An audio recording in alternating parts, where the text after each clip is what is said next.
আসসালামু আলাইকুম, শুভরাত্রি। আজকে কোনো রান্নার ভিডিও দেখাবো না। আজকে জালমুড়ি, মামার জালমুড়িটা আমি ট্রাই করব। মুড়ি না এটা, অবশ্যই এটা হচ্ছে চানাচুর মাখা। মুড়ি দিয়েছি আমি অল্প, একটা ছোটো একটা কাপ, হাফ কাপ মুড়ি। বাকিগুলা হচ্ছে চিরা। তো আমি বাসায় এগুলো চিরাগুলো বাড়ছিলাম চানাচুর।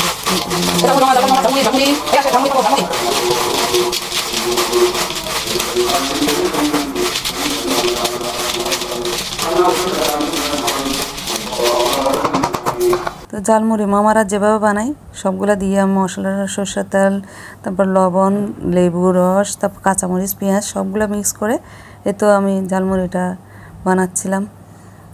তো সন্ধ্যার টাইমে কে কে এভাবে পছন্দ করেন সন্ধ্যার টাইমে চানাচুর মাখা। তো আমার তো অনেক পছন্দ, আমার ছেলে মেয়ের অনেক পছন্দ, অনেক মজা হয়েছে এটা। তো আপনারা বাসায় এরকম সন্ধ্যার টাইমে এনজয় করবেন। আল্লাহ হাফেজ।